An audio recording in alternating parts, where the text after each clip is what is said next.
Your Practice Online presents Femoroacetabular Impingement.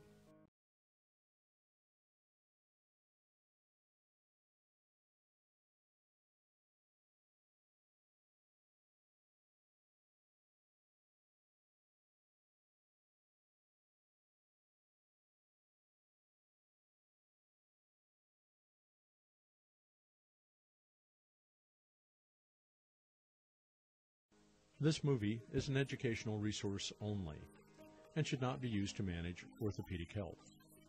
All decisions about the management of femoroacetabular impingement must be made in conjunction with your physician or a licensed healthcare provider.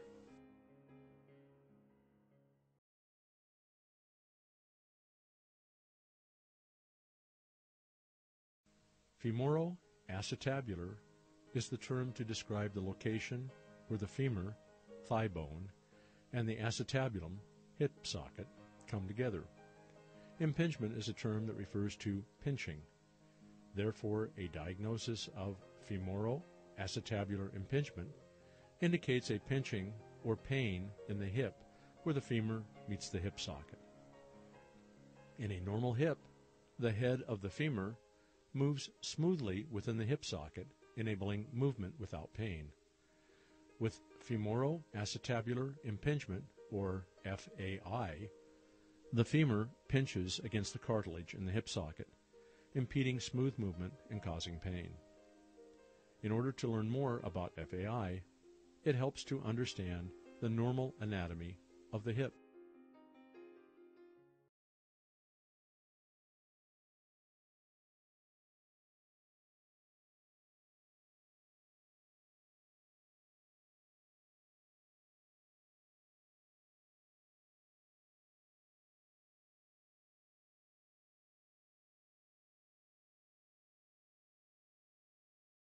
Normal hip anatomy. The thigh bone, femur, and the pelvis, acetabulum, join to form the hip joint. The hip joint is a ball and socket joint.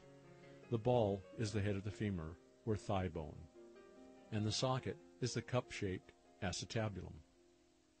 The joint surface is covered by a smooth, articular surface that allows pain-free movement in the joint. The cartilage cushions the joint and allows the bones to move on each other with smooth movements. This cartilage does not show up on X-ray. Therefore, you can see a joint space between the femoral head and acetabular socket. The labrum is a ring of dense fibrocartilage tissue lining the outer rim of the hip socket, giving depth and stability to the hip joint. Move your cursor over the labels to find out more. Click here to read more on anatomy.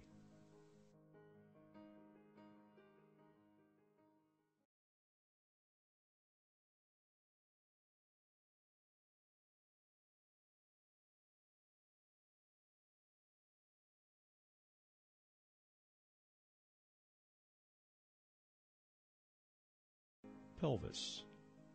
The pelvis is a large, flattened, irregularly shaped bone, constricted in the center and expanded above and below. It consists of three parts: the ilium, ischium, and pubis. The socket, acetabulum, is situated on the outer surface of the bone and joins to the head of the femur to form the hip joint. Femur. The femur is the longest bone in the skeleton. It joins to the pelvis, acetabulum, to form the hip joint. The upper part is composed of the femoral head, femoral neck, and greater and lesser trochanters.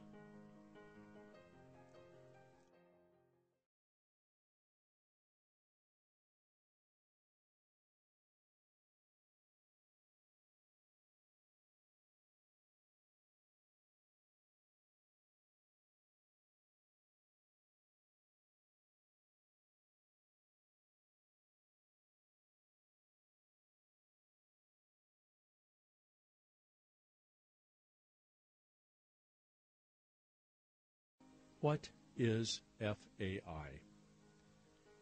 Femoroacetabular impingement, FAI, is a condition where there is too much friction in the hip joint from bony irregularities causing pain and femoroacetabular normal hip anatomy. The thigh bone, femur, and the pelvis, acetabulum, join to form the hip joint. The hip joint is a ball and socket joint. The ball is the head of the femur, or thigh bone, and the socket is the cup-shaped acetabulum. The joint surface is covered by a smooth, articular surface that allows pain-free movement in the joint. The cartilage cushions the joint and allows the bones to move on each other with smooth movements. This cartilage does not show up on X-ray. Therefore, you can see a joint space between the femoral head and acetabular socket. The labrum is a ring of dense fibrocartilage tissue lining the outer rim of the hip socket, giving depth and stability to the hip joint. Move your cursor over the labels to find out more. Click here to read more on anatomy.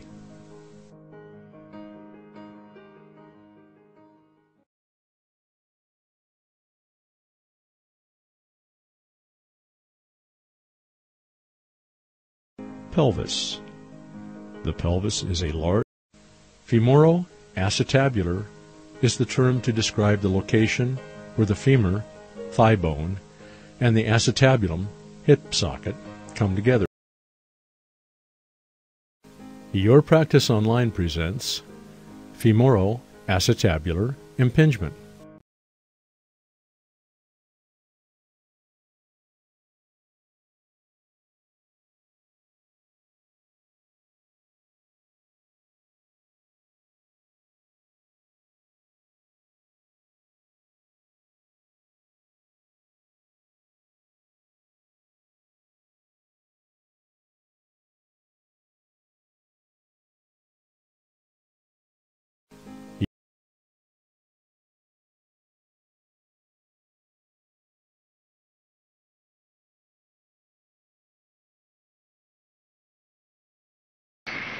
I realize that every professional group has a special concern when they attend such a seminar as this with the practical application to their specific jobs of the ideas that are being discussed. And the question has been put to me very concretely that if I'm discussing the human game and promulgating some sort of philosophy of life as play, how will you get this across to your clients, your students, your patients, etc., however you name them? And I want to assure you that this is the one subject on earth that you should not be concerned with.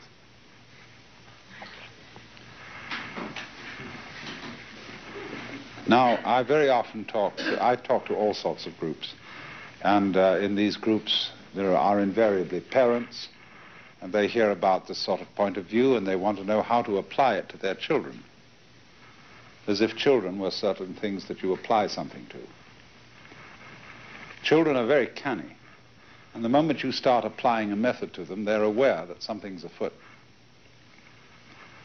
And the only way to do anything at all with children is to be natural, to be you. But there's no way of doing that, because the moment you know you're being natural, you're not.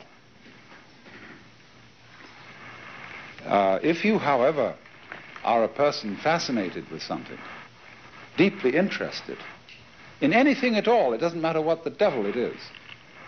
A child is intrigued, catches the infection of it from you by osmosis. And so in exactly the same way, if you are deeply absorbed in life, you can commit psychotherapy without any technique at all.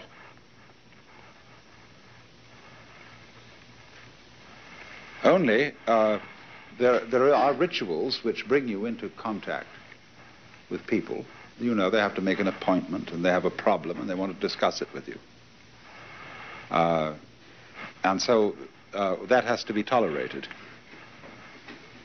But beyond that, what they want to they really want to meet is a person whose own life is really satisfactory to him or her, rather than a person who is a professional in setting other people's lives right. There's no way of doing that. And so the thing that I want to talk to you very seriously about, or very sincerely, about certain things that seem to me important in the life of anybody in your position, and certain things that are ordinarily quite out of the bounds of psychiatrists' and psychologists' discussions. Speaking quite frankly, the thing that oppresses me in my constant contact with psychotherapeutic circles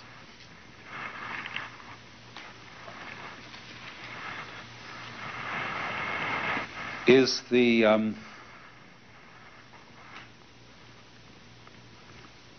amazing superficiality of it all. You know, let's be psychologists, and let's not venture any deeper than that. Let's be quite clear that we are working with something empirical, something matter of fact, and let's not get anything really spooky mixed up with this. Because after all, we are, as I explained earlier, we are still under the influence of the 19th century mythology of the world. And this has become a tremendously important thing for all those branches of the academic profession that want to be scientific and aren't.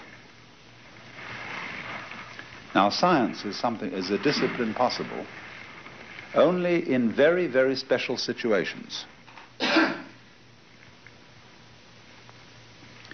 The nature of science is the accurate description, first of all. And accurate description is possible only when the subject matter to be described is very carefully limited and restricted. In other words, in situations where all the important factors are measurable. And in order, say, to have a test tube containing certain chemicals which need to be measured with extreme accuracy, you've got to isolate this test tube from the external world. If the mixture is in any way unstable, a passing truck might damage things, a subtle alteration of temperature when the sun comes out might upset something. And so more and more you have to isolate your specimen in an influence-proofed room. And that's a very expensive and a very difficult thing to construct. But once you've done it, when you've got all the variables in the situation are known and measurable, you can have some approximation to a truly scientific experiment. To pretend to be able to do this in human relations is absurd. Your variables are infinite. You've no real idea what they are. But that is not to say, in any sense whatsoever, that therapy cannot be performed, and that you, as psychologists consulting schools, cannot do your jobs. I only ask of you, don't sail under false pretenses. Don't assume the mask of science. Don't aspire to the status of being scientists in the sense that a physicist or a chemist or a mathematician can be scientists, with their rigorous precision and their elimination of variables. You, if you are successful, must be artists. And an artist is a person who performs certain things skillfully, but doesn't really know how he does it. You learn art by methods that you don't know how you learn. You can't describe, because your brain is capable of absorbing all kinds of information that is much too subtle to be translated into words. You see, we're doing an enormous, in the academic world today, we're doing an enormous number of studies on creativity. How do we get creative people? Couldn't we somehow pin this down and try and analyze and specify the factors which lead to creativity in engineering, in inventive work, in psychology, anything you want? Well, it's fun doing that. It's all right to analyze creativity and see if you can make any sense of it, but you won't. But that doesn't deny the fact that creativity exists and can indeed be stimulated. Creative people can stimulate creativity in others by osmosis, by exposure. And so, as a form of creativity, also the power of psychotherapy can be learned, provided you do not pretend it is a science and that there is a specific method for learning it. It can be learned, provided you expose yourself to a therapeutic person. You don't know, do you, how you digest vitamins? You don't, when you take these pills, have to know the precise steps by which they're turned into your life energies. Your body knows how to do it. But that's not a process analyzable into words and figures. So in exactly the same way, through certain kinds of human contact with people who have the gift of therapy, you can absorb their wisdom like you absorb the virtues in vitamins. But don't be anxious about it and try to define the whole thing.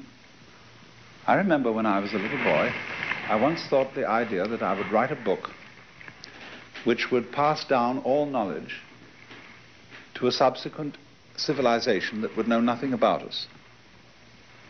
And the first thing I had to do was to write down how the letters of our alphabet were pronounced. Figure that one out. Now, I made a way of saying how A was pronounced, but I had to use A to show how A was pronounced. And that is an epitome of the problem that we have. You can't say in words how words are used. And so, do you know a game called Vish? What you do is everybody has a standard college dictionary, Webster's College Dictionary.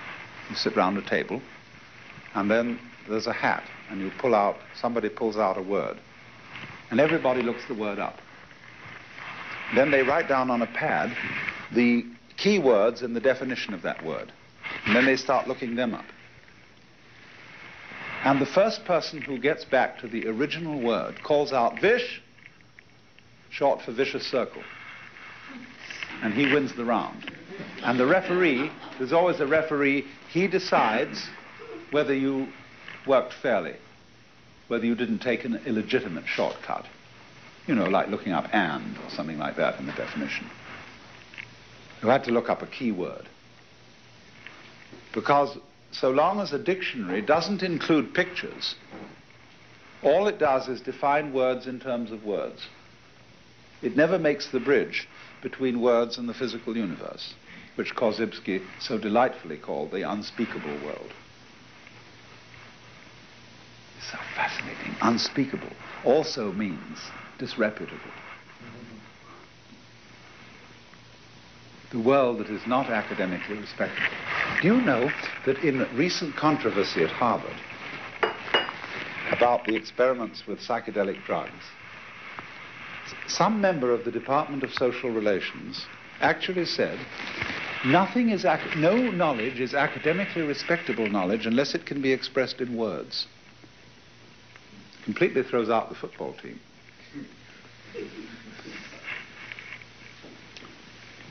You know, did you ever hear of the football team doing a thesis on how to play football? Obviously not. Because that's something that has to work. Notice, too, in the academic world that all subjects which are effete are studied in terms of their history. When you start studying mathematics, you do not study the history of mathematics as the initial course, but history of philosophy, history of religions is the start-out course in these topics. Medicine, you don't start studying the history of medicine until you're in graduate school. History of science is a graduate school subject. History of psychology. Whenever you think a subject is practical, you go right into doing it, rather than being historical about it. But the point simply is that you cannot pretend to be scientific and to adopt the gestures and attitudes and postures of scientists about things that are arts and that require a certain kind of personal magic, profundity, or whatever to carry them off. And so I would say that the thing that affects me and depresses me about the whole world of psychiatry, psychology, and psychotherapy is a certain extraordinary lack of depth, and almost bending over backwards not to encounter anything profound, because that would expose us to the charge of mysticism or some other bugbear. But this is quite fatal, because what your patients are concerned with is profound things. Have you ever looked into the literature on the relation between psychotherapy and death?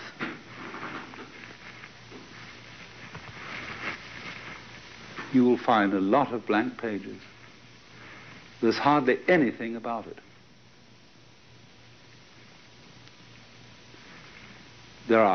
I know of 2 books, and I don't know how many articles. I'm not in the habit of reading articles very much, but so far as books are concerned, I know about 2 books outside of the work of Freud, where he discusses death wishes and so on, and outside the work of Jung, who has said that he regards his kind of psychotherapy in particular as a task for the second half of life in which a person prepares for death. But by and large, ordinary psychotherapeutic work ignores the subject. Likewise, the whole orientation of medicine to death is one where death is a misfortune. It's not allowed to happen. Doctors don't prepare people to die. When somebody is in a state of terminal cancer, all their friends come around and say, "Cheer up, old boy, you'll be all right in another 2 weeks, and we'll be back and having a beer again, or we'll go out to the country and you'll be back at work. Love to see you in the office once again. This person knows jolly well you're going to disappear within a couple of days." And knows this and feels the strange mockery of his friend's unwillingness to accept this, and therefore a lack of genuine human relationship.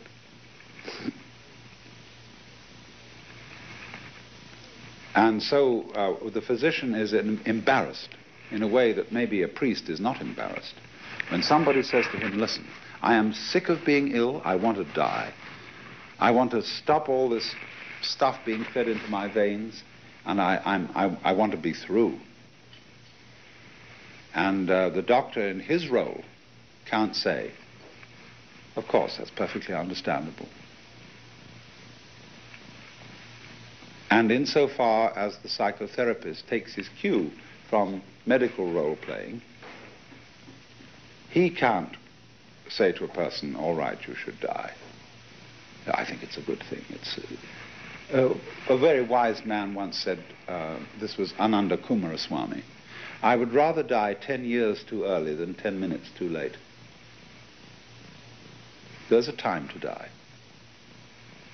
And dying should be one of the great events of life, like birth and marriage, graduation, anything like that. No, all cultures have had the rites of passage. But in our culture, death is a very strongly repressed event. We call it passing away. And our morticians, who call themselves that instead of undertakers, make up bodies in the mockery of a beauty sleep. And they have a kind of oily, unctuous, avuncular approach, which is extremely beastly. And they make a huge racket out of the whole thing. You know, the fantasies about Forest Lawn, which is the epitome of all this kind of thing. Henry Miller's one, I was quoting to someone at dinner, where he says, swallow a dozen vitamins and throw anything down the hatch. If that doesn't work, see a surgeon. If that doesn't work, get a Hollywood funeral. They're the duckiest, cutest, craziest funerals in the world. You could have your beloved embalmed and sitting on a couch reading something edifying like the Bhagavad Gita and smoking a cigarette. Cigarette guaranteed not to rot away before the lips and the buttocks. O death, where is thy sting? O grave, where is thy victory?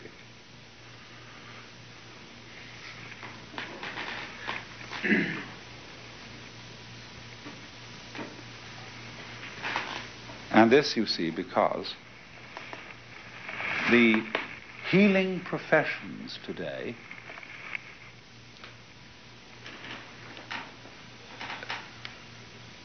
are working on the basis, the metaphysical basis, of that 19th century scientific mythology, that this world is nothing but a mechanism. And that when you're dead, as people love to say and lick their tongues round it, as if that really said anything at all. And so what we are reduced to is, on the matters on which we are fundamentally embarrassed, we carefully keep silence. We have no answers about that. We'd rather not talk about it, but it's a thing people are fundamentally fascinated with. Now, you can rationalize all you want and say that questions about the ultimate meaning of the universe have no meaning. You can be as logical positivist as you please, but that will never quash the questions. And a person who doesn't somehow have a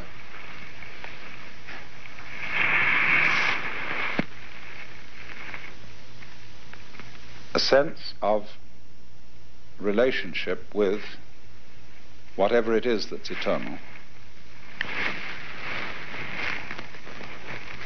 will rattle rather than speak.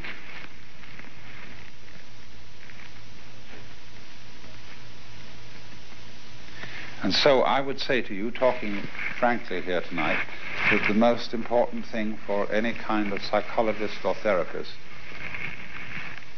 is not religion in the old sense of this word, because religion is something in our world partisan. Are you a Catholic or a Baptist? A Methodist or an Episcopalian? You deal there, you see, in our sectarian religion,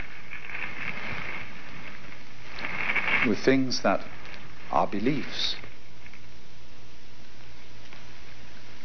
and therefore not knowledge. These are expressions of opinions and hopes, but they're not. These religions have no power because they have no knowledge, they have no experience. In fact, they hate experience. If you try and discuss, as I did when I was a minister in the Anglican Church, problems of mystical experience, most clergy will say you're a nut. Because they will say, that's all subjective. And what matters is, do you adhere to a certain standard of traditional doctrine or behavior? That's objective. That's something we have out there, see? But when it comes to experience, actually knowing something in your bones, they're scared out of their wits. And I said this afternoon, the same thing is true in psychiatry. The psychiatrist is terrified to experience something outside the banalities of ordinary everyday consciousness. And as I said, he clings to that with a peculiar passion. You know, I remember once I was undergoing an LSD experience, and the psychiatrist in attendance, he wasn't a bad fellow at all. I mean, he was a very imaginative man, but he said, what are 5 and 7? What are 9 and 3? You know, could I still negotiate these mathematical trivialities? And these are tests of sanity.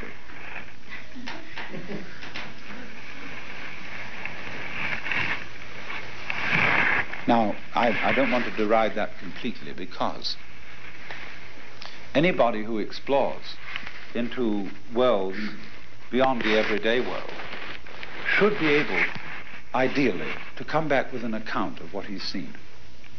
I believe very much in being a bridge between worlds and being able to put into intelligible and rational language things that come from experiences beyond the intelligible and rational. That's the task of a poet. A poet is supposed to be a person who says what can't be said. At least he's always approximating to that. In a way, nothing can be described, except to those who already know what it is. You know what I mean by water because you've tasted water and seen it. If you had never seen water, you wouldn't know what I meant by the word.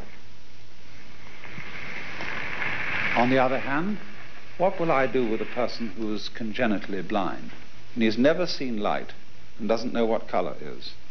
I'm going to make a hell of an attempt to describe it to him. I'm going to exercise all my wits and say, look, there is something like what you experience as different degrees of temperature. You know what hot is, and you know there are many degrees from hot to cold. Now there's something else like that. We talk about hot and cold colors, reds and blues, and there are different ends of a spectrum which is like you experience between hot and cold, or between rough and smooth. But this thing also is like what you hear in sound. You hear high and low notes, and you can see a whole range of different tones between them. Now there's something else in which these things happen, and it's a sense you don't have, and so I can't tell you directly, but it's like all that, and I can really work on it. Give him an idea of something else. He won't get it directly from my talking, but he will, through the conviction with which I'm speaking and through the care with which I'm trying to outline this to him, know that there is another dimension beyond his imagination. And so in just the same way, there are dimensions beyond the imagination that our ordinary academic education gives us. It would be all right if we were as definitively excluded from them as people who are congenitally blind are excluded from color and light, but we're not. We keep slipping in and out of them, sometimes in a way that is beneficent, and sometimes in a way that is deeply troubling. When a person who is brought up in Arkansas and has no other religion than the fundamentalist interpretation of the King James Bible slips accidentally into a mystical experience, there is no other way to describe what has happened to him than to say that he is Jesus Christ or God. This is blasphemous in his community. But to give him the benefit of the doubt, they say he's crazy. And whenever somebody says such a thing, we challenge them in our culture with technical questions.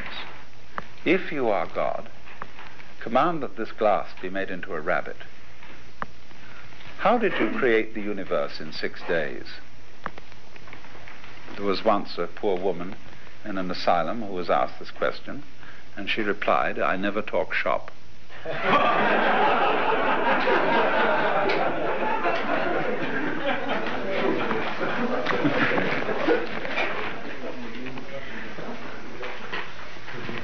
But there it is, you see. These states do occur, and psychology and psychiatry can do nothing with them except call them aberrations, unless psychiatrists and psychologists have themselves explored these experiences.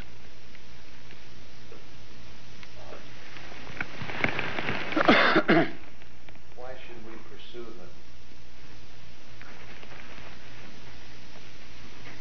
them? Because you have to deal with them. And because what is always being asked of you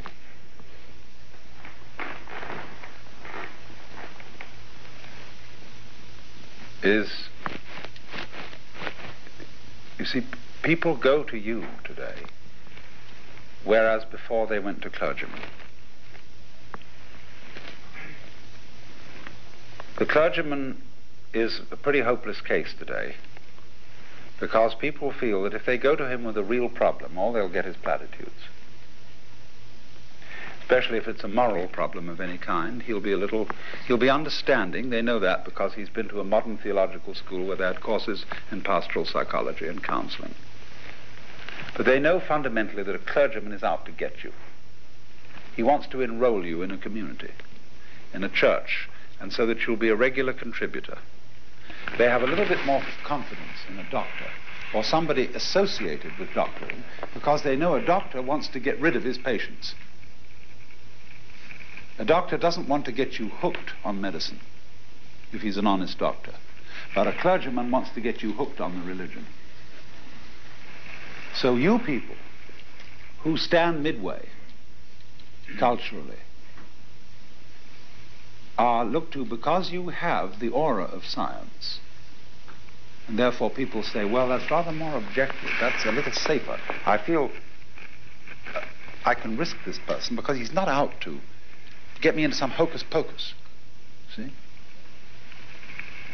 So I'm afraid of that clergyman because eventually, however understanding he is, he's going to wag his finger at me and say, naughty, naughty, naughty, you mustn't do that. Especially, see, in effect today, our churches are nothing but sexual regulation societies. That's all they are interested in. They get a little bit riled up about race relations. But fundamentally, what can you get kicked out of a church for? That's the test. Especially if you're a minister. You can live openly in envy, hatred, malice, and all uncharitableness, hardness of heart and contempt of God's word and commandment, and be a bishop. But the moment you sleep with your secretary, and furthermore continue to do so, you're out, out, out. If you're a homosexual, it's even worse.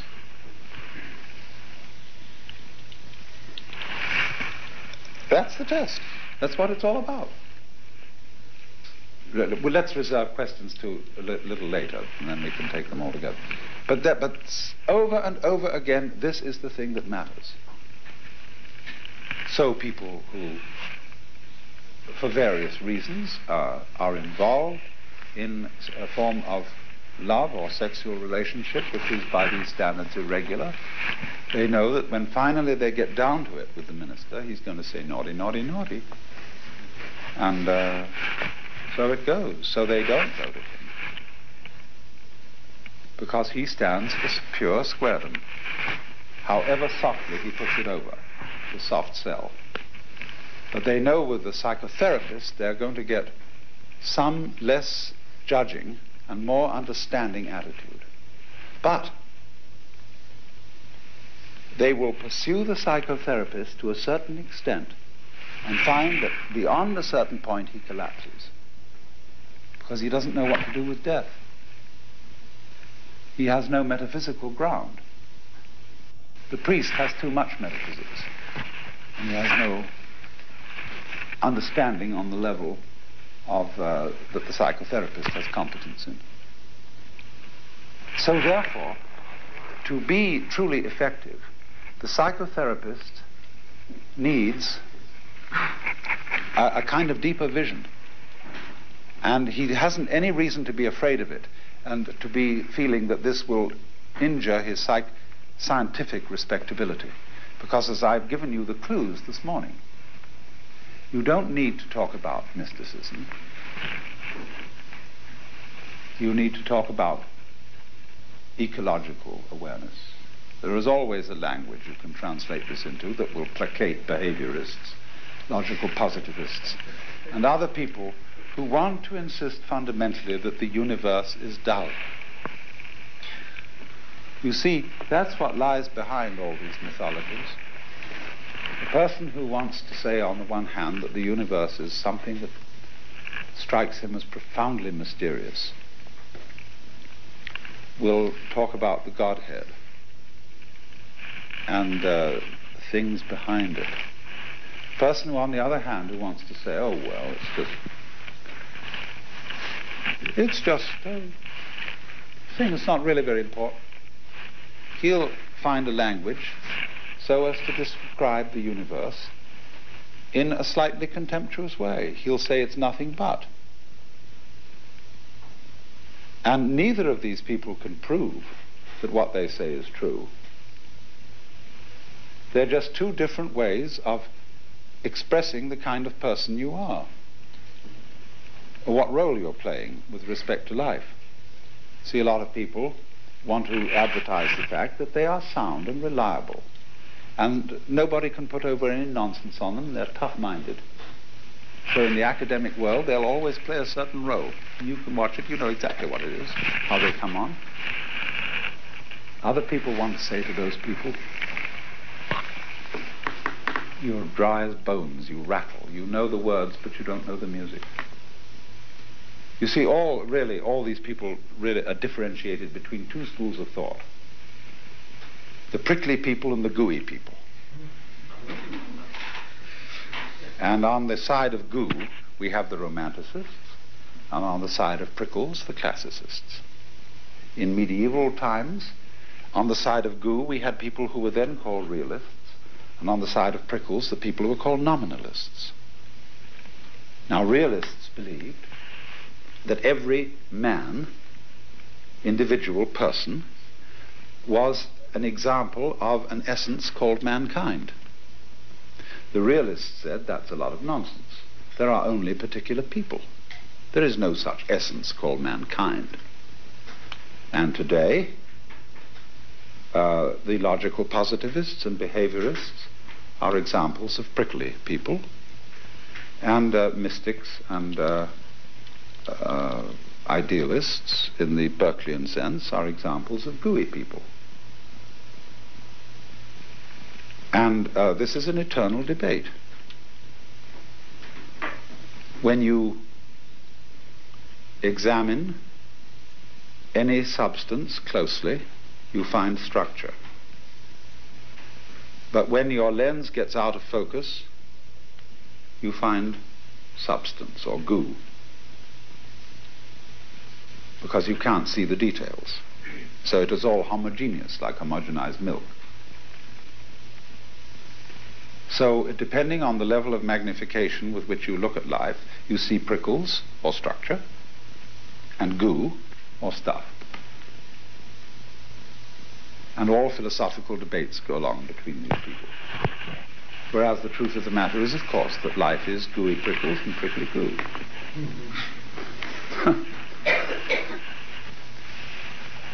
Now, don't get taken in by being too prickly. This is the thing that in our academic world today, in considering what its fashions are, is the besetting temptation. To secure oneself as an honest and respectable academician who is of sound scientific approach. People who ought not to be so prickly, because they're dealing with things in which there are infinitely many variables, put on the idea that they know what all the prickles in this psychological situation are, and we just don't. You have to get a bit gooey. And don't be ashamed of it. So then, we have to consider mythology. We've looked at myths now, 2 myths, which have been so influential on our culture. And one myth was an authoritarian, paternalistic one, that we are under God. We are the subjects of a divine king who acts towards us in the role of a cosmic grandfather. This was all rather uncomfortable. And so, as I pointed out, there's a reactionary myth that the universe isn't interested in us at all. It was too interested in us, you see, with the God the Father myth. So the reaction to that is that it's not a bit interested. Nature cares nothing for the individual, only for the species. You know that story. I invite you to consider another myth, and I say myth, which is, of course, the famous Hindu myth that the universe is a drama.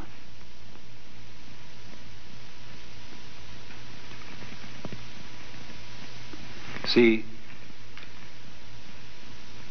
a drama is it is an image, just like an artifact, considering the universe as something constructed, put together, manufactured. That's a myth. But the dramatic myth is different from the constructionist myth. In the dramatic myth, there is a very immediate relationship between any member of the world, that is to say, a human being, and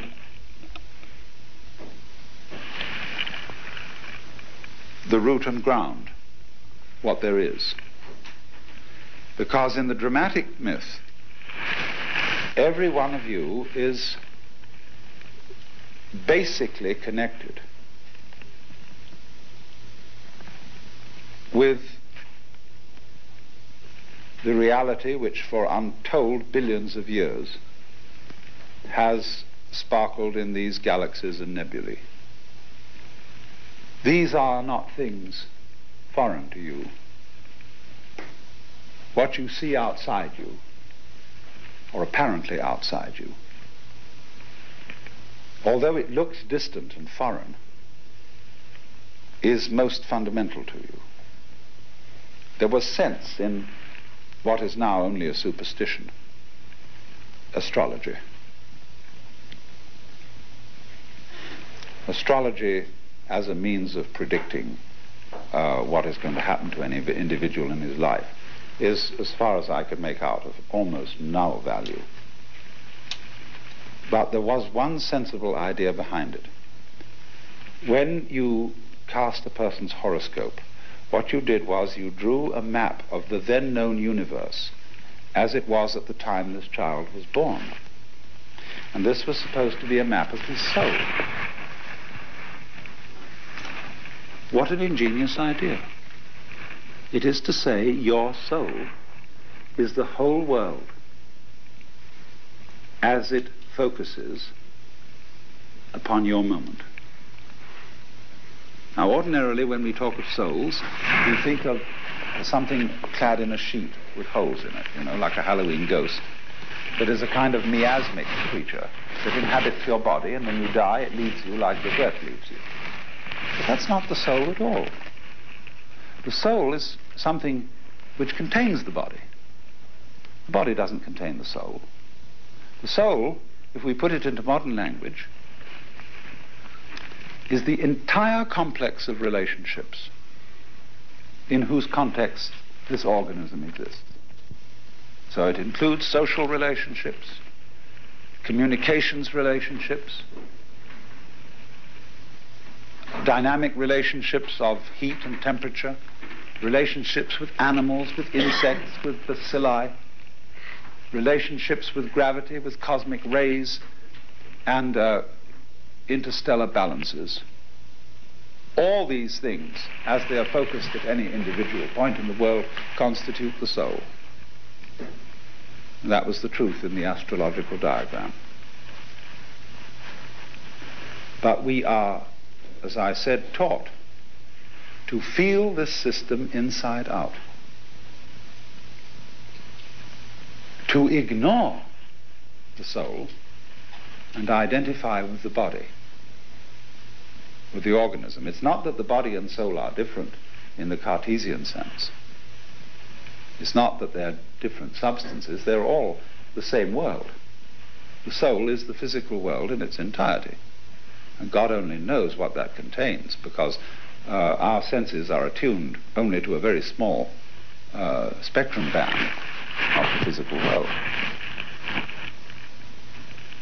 But there it is. And if you persist in screening out the knowledge of yourself as all that has been defined in our system of conventions as other than you, you're going to be very unhappy, because you're going to feel estranged. And this estrangement that most of us feel in our culture is reflected in things that we do that are very destructive.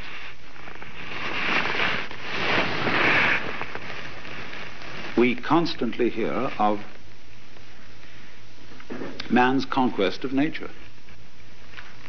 And we talk about the conquest of space. And we talk about when we climb great mountains, we speak as if we were conquering them. Why this hostility?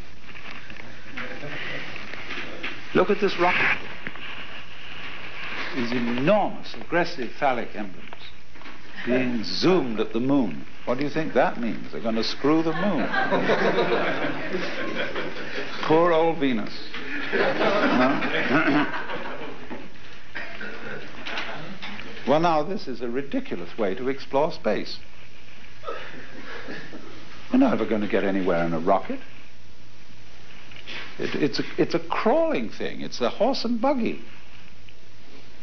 If you want to explore space, the right direction to go is radio astronomy, because that makes the outer space come to you. You don't have to go to it.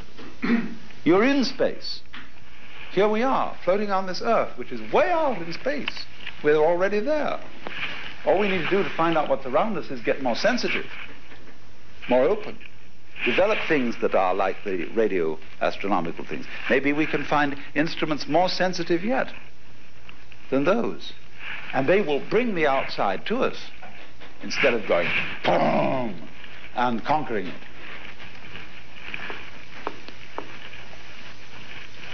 And so in the same way, in California where I live, everything is being bulldozed. They go to the hills. People would love to live in the hills. They take a bulldozer and they flatten out whole terraces in the Hollywood Hills and elsewhere and make them into tract lots where they can build conventional houses that the banks will finance. Whereas any good architect knows how to put a house bang on the side of a hill with making no more alteration in the land than building a road to get at it. Better still, on the top of the house, a landing for a helicopter. And then those hills aren't disturbed. People who want to live in the hills presumably want to enjoy the hills. They don't want to destroy them by living there, but that's what they do.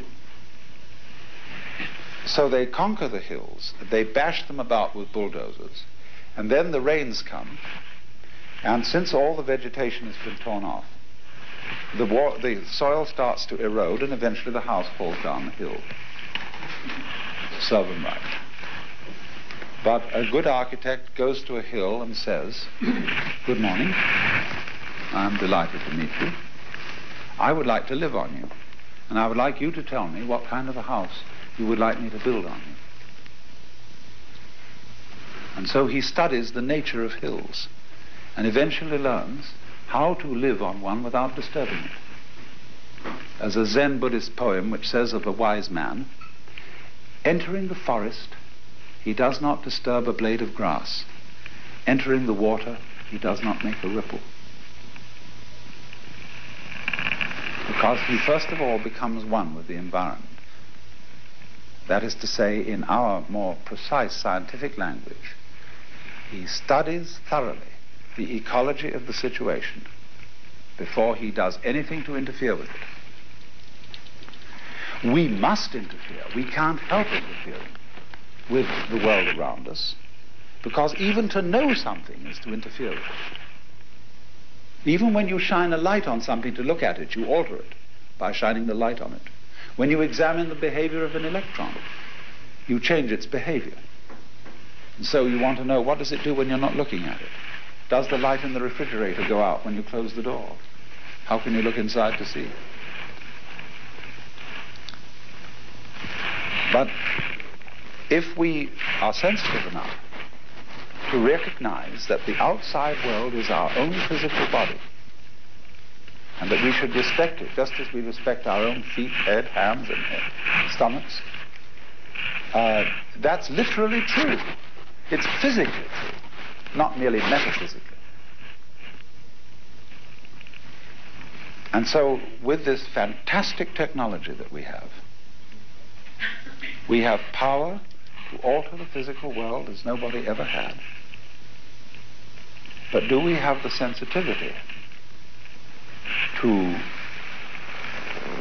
interact with the physical world as our friend, as our own body, as our own self? We don't have that sensitivity, so long as our knowledge that this is so remains purely theoretical. Now, many scientists, biologists, ecologists, zoologists, botanists, forestry people, they know theoretically, up here, cortically, that this relationship exists. But they don't know it here. They are still Christian souls, living in bodies, constituting egos that came into this world instead of having come out of it. And so from my thought, what really constitutes therapy, not merely the therapy of peculiar individual variations of people who cannot adapt themselves to a particular social context. The important therapy is the therapy of the social institution itself, the institution of the ego. Individual variations will crop up, I think anyhow, but they will crop up in extraordinary numbers in a society where the conventional view of the self is in such tremendous disparity from the state of affairs as we see it through the best tools of knowledge that we have. That's what one can claim for scientific knowledge. You can't claim that it's absolutely true, but you can claim that using the most careful means that you have of knowing anything, it shows you the world to be in a certain way. Now, if that's the way the world is, then the way you feel the world should ideally correspond to the way in which you know it theoretically. So the task of the therapist in this case becomes to help people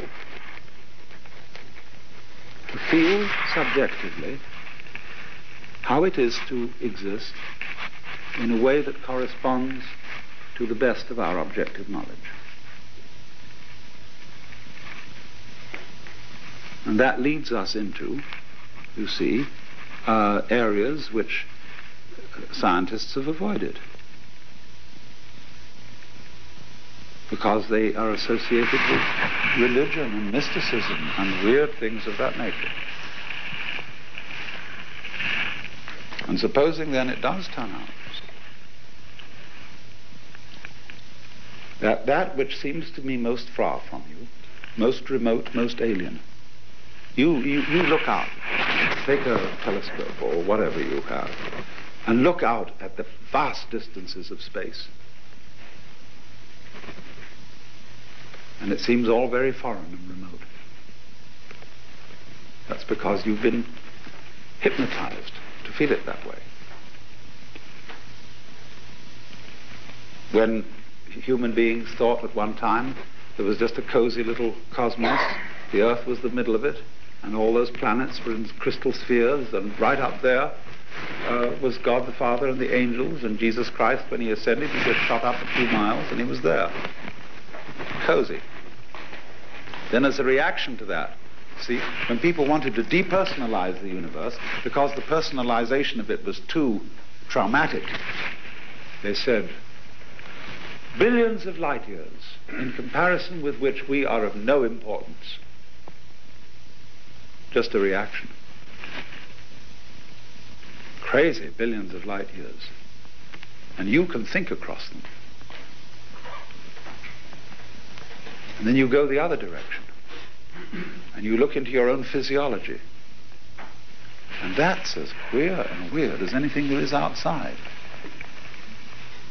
When you feel your own pulse, it's that funny thing going thump thump in you. Gives some people the creeps. And you think about the fantastic structure of your own neurology. Is that me? It seems so strange. But the stranger it gets, the farther away it gets, the more essential it gets. The more it really is you, but unrecognizable. Until the moment you look at it in amazement, you say, well, that's me. But as every device is used in the human game to stop you seeing that, don't you dare. Don't you dare.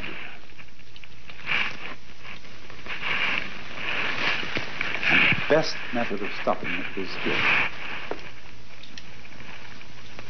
Now, I was going to say something about guilt.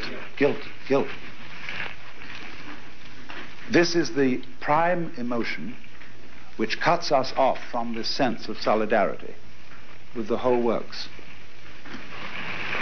And there are various kinds of guilt. There's academic guilt and there's religious guilt. Academic guilt is you have to subscribe to the myth that man is not really important. And that geology is more fundamental than biology. Older, and that biology is a sort of excrescence, a little fungus that goes on the top of geology. See? Now, the whole point of guilt is that it's undefined. You are charged with a crime which has not been specified. This is the way all dictators and sinister people like that work. You don't know what you're charged with. What was original sin? It wasn't sex. You may be sure of that. You study the really subtle theologians on the subject of original sin. It's thrilling. What did Lucifer do in the beginning of the world? Well, they say vaguely, his sin was spiritual pride. He loved himself more than he loved God. Well, that's pretty vague. But the really interesting theologians will say, you can no more put into words what the sin of Lucifer was than you can describe the vision of God. It's ineffable. It was infinitely diabolical, more horrible than anything you could possibly imagine. And incidentally, it wasn't just Lucifer. You are implicated in this. You did it. Something unspeakable. And you all jolly well know you did, and you won't admit it. Now this can be a therapeutic gambit if you know how to use it. Some psychotherapists use this in their analysis of dreams. There's something you've done. I mean, it may only turn out to be the Oedipus complex, but incest wish. But take it further. Take it further back. What is the awful thing you've done? Won't you confess? Don't you know? Adults play the weirdest games. Quite incomprehensible to children. And there's no explanation forthcoming. So they feel strangers. And so then, later on, when everybody feels a stranger, poor old therapist gets called in to sort the whole thing out.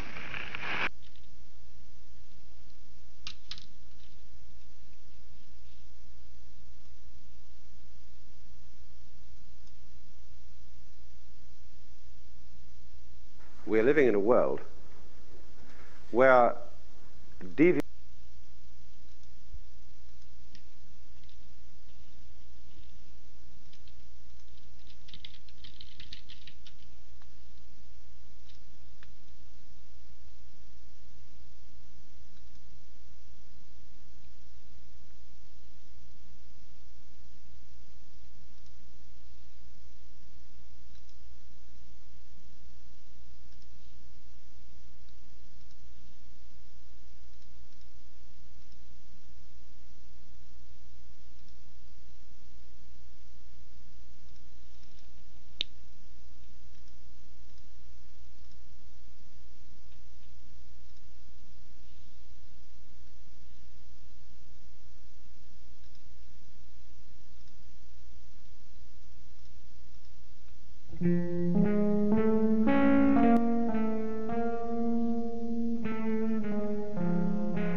since observed by yours faithfully, God.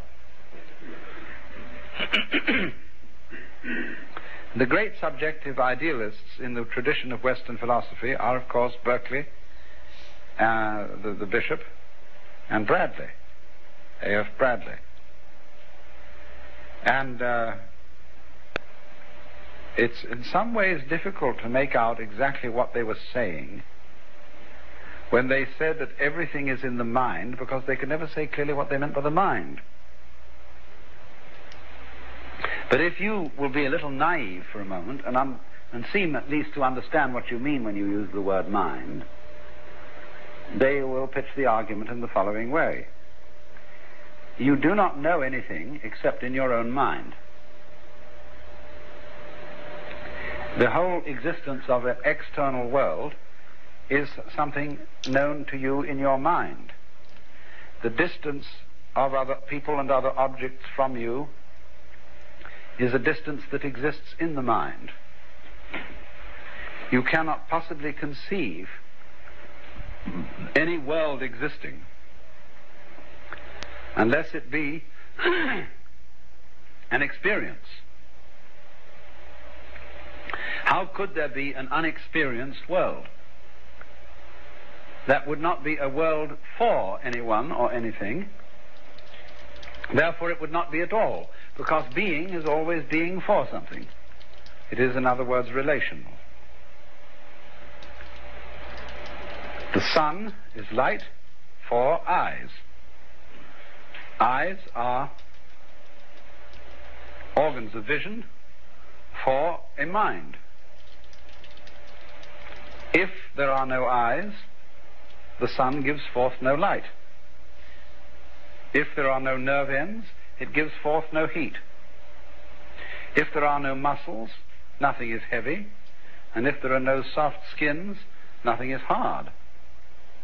Because it's only in relation to a certain softness that something hard can be said to be hard. Only in relation to a certain degree of measurement performed by the neurons that things can be said to be relative.